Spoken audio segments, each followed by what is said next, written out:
Hi అందరికీ నమస్కారం. సినిమాలు రెండు రకాలు. ఒకటి డబ్బు కోసం తీసే సినిమా, రెండు జనం కోసం తీసే సినిమా. డబ్బు కోసం తీసే సినిమా 3 గంటల పాటు మిమ్మల్ని బహుశా ఎంటర్టైన్మెంట్ చేయొచ్చేమో, ఆ తర్వాత మీకు ఎలాగూ గుర్తుండదు. కానీ జనం కోసం తీసే సినిమా 3 తరాల పాటు మీకు దిక్సూచిలా పనిచేస్తుంది. అలాంటి సినిమాని గేమ్ చేంజర్ అని చెప్పాలి. ఒక ఐఏఎస్ ఆఫీసర్ తలుచుకుంటే ఎలాంటి మంచి జనం కోసం చేయొచ్చో నిరూపించిన సినిమాగా మనం చూడాలి. అంతటి ఉదాత్తమైన క్యారెక్టరైజేషన్ కలిగిన ఒక సినిమాని పనిగట్టుకుని కొంతమంది ఉద్యమ రూపంలో బాగోలేదు అని చెప్పి ప్రచారం చేయటాన్ని ఎట్లా చూడాలి. హ్యాష్ట్యాగ్ ట్రెండ్ అవుతుందంట. కొంతమంది హీరోల అభిమానులు ఒక యూనిట్గా తయారై దీని మీద అదే అంటే ఉద్యమ రూపంలో 1,00,000 ట్వీట్లు చేశారంటే మనం ఏం అర్థం చేసుకోవాలి. సో ఎంత కక్ష, ఎంత కోపం, ఎంత ఓర్వలేనితనంగా మనం భావించాలి. సో ఇలాంటి పరిస్థితులు మనం ఎట్లా అర్థం చేసుకోవాలి. మనతో పాటుగా ప్రముఖ రాజకీయ సినీ విశ్లేషకులు చందు శ్రీనివాస్ గారు ఉన్నారు, మాట్లాడదాం. సార్ నమస్కారం. సార్ నమస్కారం కిరణ్ గారు. సార్ ఇప్పుడు ఎంతో వ్యయ ప్రయాసలు కోర్చి 4 ఏళ్ల పాటు 3 ఏళ్ల పాటు అట్లా సినిమాలు తీస్తారు దర్శకులు. ఒక శిల్పాన్ని చెక్కినట్టు చెక్తారు.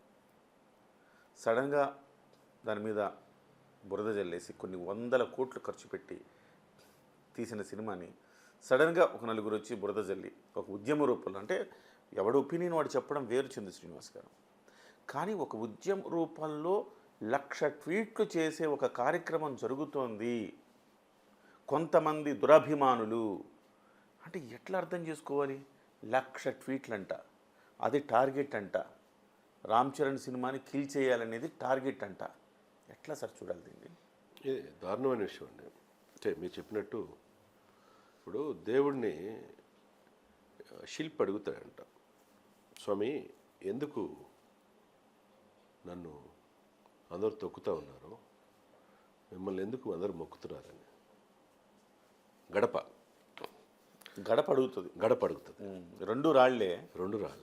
మిమ్మల్ని ఎందుకు మొక్కుతున్నారు, నన్ను ఎందుకు తొక్కుతున్నారని గడప అడుగుతుంది. నువ్వు అంటే ఆ నిపుణుడు నువ్వు అటు ఇటు కొడితే చేస్తే ఒక గడపోయావు, నాకు ఆ శిల్పి ఒళ్ళంతా చెక్కాడు అంటే నేను ఎంత బాధపడి ఉంటాను. అట్లే మీరు అన్నట్టు దీనికి పర్ఫెక్ట్గా ఉదహరించవచ్చా? ఉదహరించవచ్చు.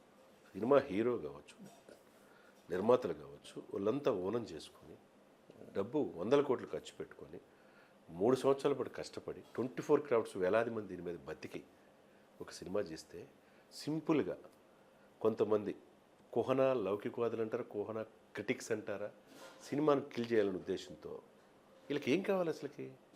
వీళ్ళు కనీసం 400 రూపాయలు పెట్టి టికెట్ చూశారో లేదో కాదు, ఉచితంగా చూస్తుంటారు. కొంతమంది క్రిటిక్స్కి ఉచితంగా ఇస్తుంటారు అనుకుంటా.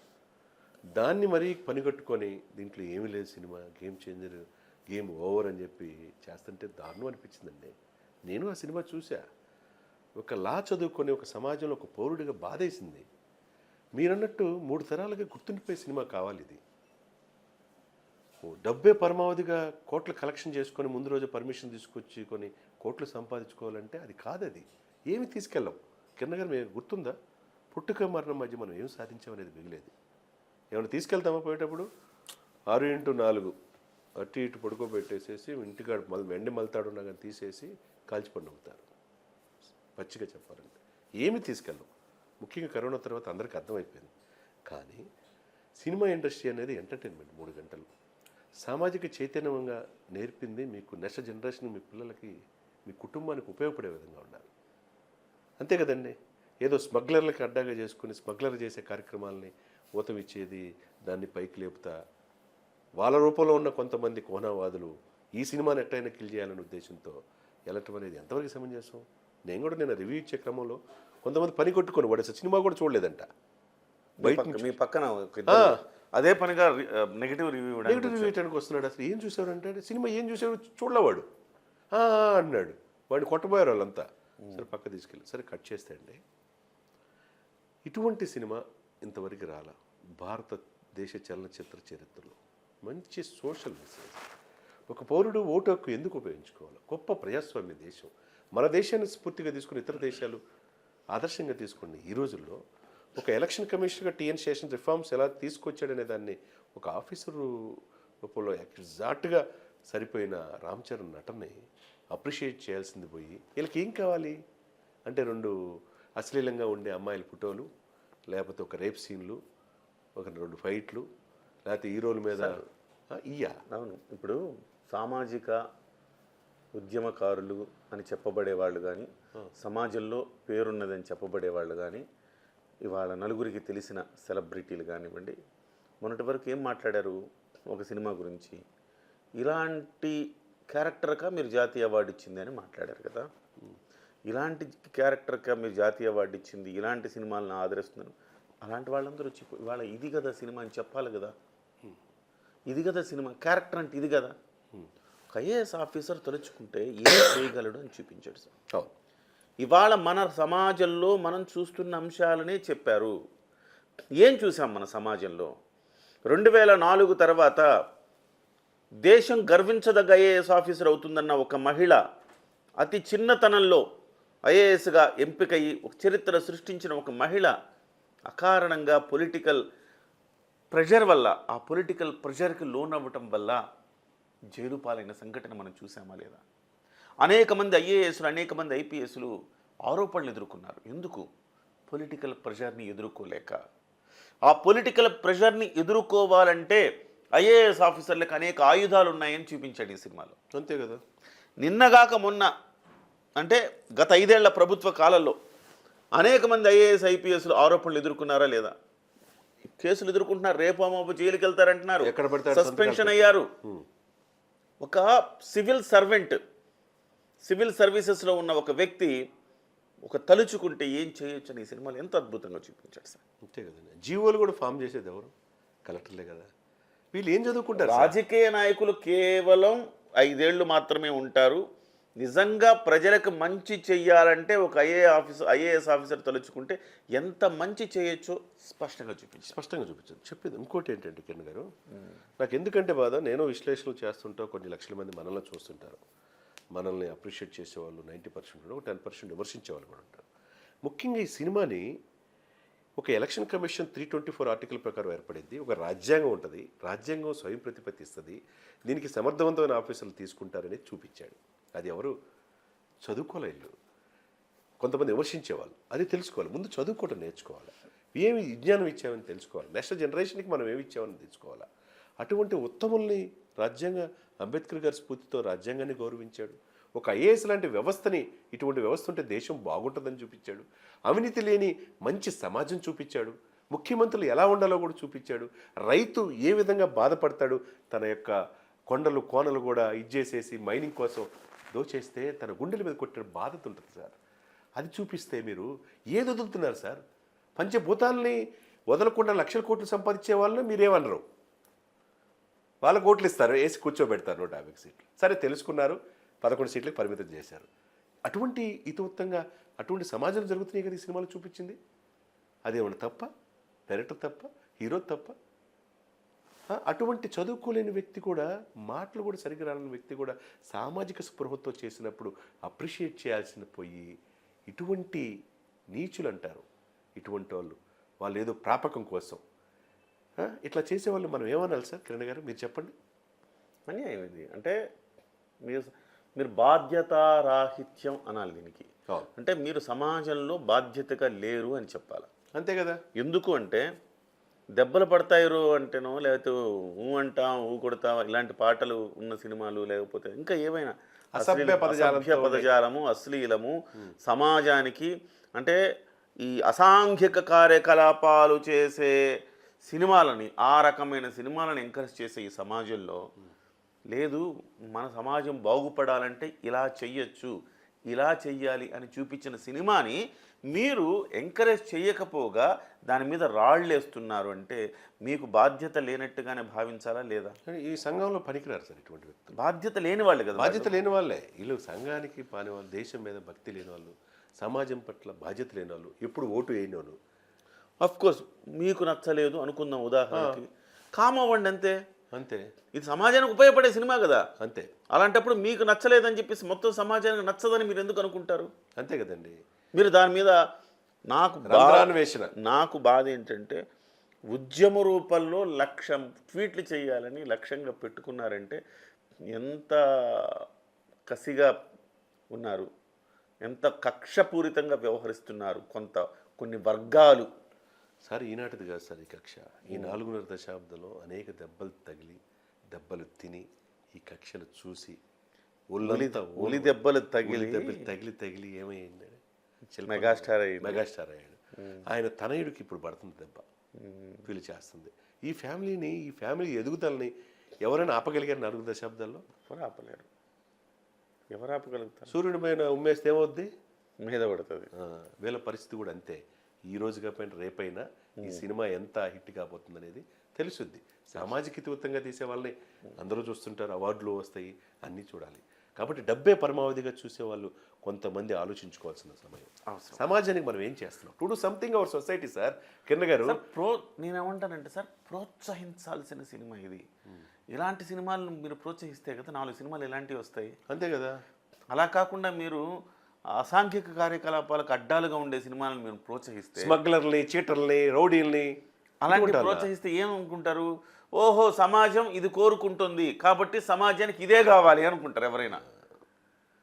ఇలా చేస్తే మన సమాజం ఎట్ట సంకనాగిపోతే మనకెందుకురా, వాళ్ళు ఎంటర్టైన్ అయ్యేది చాలు, వాళ్ళు ఇలాగా ఆలోచిస్తారు అనే ఒక ఒపీనియన్ రాకూడదు. ఇది ప్రమాదకరమైన ఒపీనియన్. ఇది నేను అంటున్నా, దీన్ని ఎంకరేజ్ చేయాలి, నలుగురికి చెప్పాలి బాగుంది సినిమా.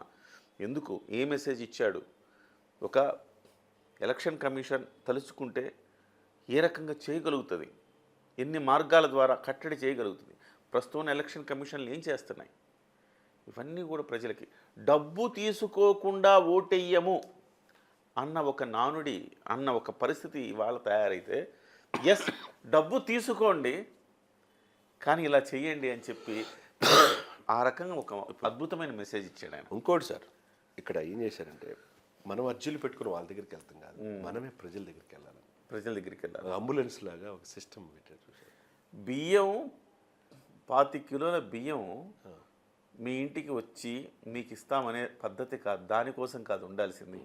మీ సమస్య తెలుసుకొని మీ జీవితాన్ని బాగుపరిచే మీ పిటిషన్ తీసుకుని మీ సమస్యను మీ ఇంటి దగ్గరకు వచ్చి పరిష్కరించే వ్యవస్థ రావాలని ఫైనల్గా ఇచ్చిన మెసేజ్ ఇది. ఆ 25 కిలోల బియ్యం కూడా అక్రమంగా వెళ్ళిపోతుంది.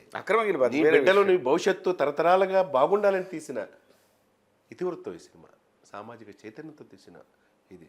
ఎంతోమంది నిద్రలేని రాత్రులు గడిపి ఈ సినిమా తీశారు. కాబట్టి ఎవరైతే విఘ్నులు, మేధావులు అనుకునే వాళ్ళు, స్వచ్ఛంద సమస్యల వాళ్ళు కూడా దీనిపైన స్పందించాలి. ఇటువంటి కుహన లౌకిక కుట్రకి పాల్పడే ఇటువంటి వాళ్ళని తాట తీసి వదిలిపెట్టాల్సిన సమయం ఇది.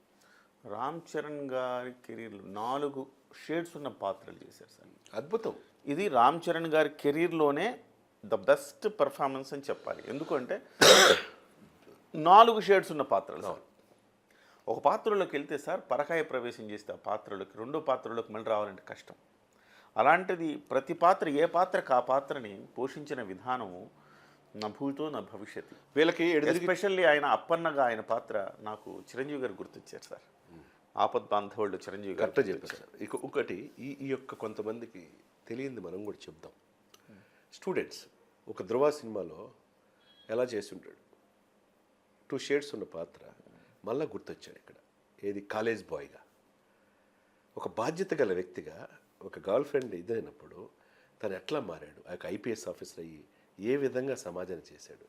తర్వాత మనం ఏం చూసాం, రెండో క్యారెక్టర్ ఒక సీఎంగా ఉంటే తను తునప్రాయంగా కాదర బాబు మీరే చేసుకోండి అని చెప్పేసి, ఆ తర్వాత ఎలక్షన్ కమిషనర్గా ఎలా రిఫార్మ్స్ తీసుకురాగలిగాం. అంతే కదండి. మూడోది మనం ఏంటి, అటు ఒక స్టూడెంట్ అయిపోయింది, ఐపీఎస్ అయింది, ఐఏఎస్ అయిపోయింది. మీరన్నట్టు అతి కీలకమైన పాత్ర దీంట్లో. రంగస్థలంలో ఎట్లయితే మెప్పించాడో ఆహభావాలతో చెవిటివాడిగా, ఈ సినిమాలో మాటలు రానివాడిగా, అతని బాధ వర్ణాతీతంగా సార్ ఎంత అద్భుతంగా ఉంది అప్పన్న పాత్ర. ఇది కూడా చూసే టైం కూడా మీకు లేదా? ఇటువంటి సినిమాల్ని మీరు విమర్శిస్తున్నారంటే ఇక మీరు మనుషులేనా అని అడగాలనిపిస్తుంది సార్. ఏమంటారు సార్ మీరు? కరెక్టే. సో ఒకటి, సమాజంలో ఉన్న స్థితిగతులన్నింటినీ ప్రస్తావించారు, వాటికి పరిష్కారాలు చూపించారు. చాలా చక్కటి సినిమా. రామ్ చరణ్ గారి కెరీర్లో ఒక అద్భుతమైన సినిమా. ఎంత పనిగట్టుకొని దీని మీద ట్వీట్లు చేసి ఉద్యమం చేద్దామని ఒక మంచిని మీరు చంపేయాలని అనుకుంటే జరగటే రాక్షసత్వం ఏముంటుంది. ఈ సందర్భంగా మనం కూడా చెప్పాలి కిరణ్ గారు, అంటే మనకంటూ కొద్దిగా మనం చెప్తే కొంతమంది వినే ప్రజలు కూడా ఉన్నారు, 5 రాష్ట్రాలతో పాటు ఇతర దేశాలు. మీ సాక్షి, కిరణ్ టీవీ సాక్షి చెప్పేది ఏంటంటే, ఒక మెగాస్టార్ తనేడు, ఆయన ఏది సిల్వర్ స్పూన్తో పొట్ల కష్టాలు వాళ్ళ నాన్న చూసి వాళ్ళ బాబాయిని చూసి ఎదిగిన రామ్ చరణ్, సెటిల్ పెర్ఫార్మెన్స్ ద్వారా RRR ఆస్కార్ రేంజ్కి ఎదిగాడు రామ్ చరణ్.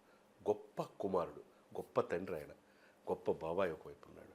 ఈ యొక్క డెవలప్మెంట్ ఇంట్లో ఇంతమంది హీరోలు సక్సెస్ అవ్వటం చూడలేక, ఒక ఇంట్లోని అన్నదమ్ములు ముగ్గురు కూడా, ఒక ఆయన కేంద్ర మంత్రి, ఇంకొక ఆయన ఇంకో మంత్రి కాబోతున్నాడు, ఇంకొక ఆయన డిప్యూటీ సీఎం, ఈ గ్లోబల్ స్టార్కి ఎదిగాడు, చూడలేక కొంతమంది కుట్ర పన్నారు. దయచేసి అభిమానులు ఆలోచించండి, ఈ సినిమాని ప్రేమించండి, సినిమాలో ఉన్న మెసేజ్ని మీరు తీసుకోండి, మీ బిడ్డలకి ఇటువంటి IAS IPS ఉండాలి అనేది నేర్పండి. మంచి సమాజానికి మీరు కూడా ఒక పాత్ర పోషించి దేశాన్ని కాపాడాల్సిన బాధ్యత మీ అందరిదని కిరణ్ టీవీ సాక్షిగా తెలియజేస్తున్నాను. ధన్యవాదాలు సార్, ధన్యవాదాలు. మొత్తం మీద అంటే మంచిని ప్రోత్సహించాలా, మంచిని చంపకూడదు. 3 తరాలు గుర్తుంచుకోవాల్సిన సినిమాలని ఒక మనకున్న వ్యక్తిగతమైన భావజాలంతో, కక్షలతో చంపే ఒక ప్రయత్నం అనేది గర్హనీయం. ఖచ్చితంగా ఇది కరెక్ట్ కాదు. సో ప్రతి ఒక్కళ్ళు చూడాల్సిన సినిమా మంచి మెసేజ్ ఉన్న సినిమా. ఇలాంటి వాటిని ప్రోత్సహిస్తేనే మంచి సినిమాలు మరిన్ని మనకు వస్తాయి. కాబట్టి ఆ రకంగా గేమ్ చేంజర్ని చూడకపోతే ఇంకొకసారి చూడండి. రైట్ సార్, నమస్తే.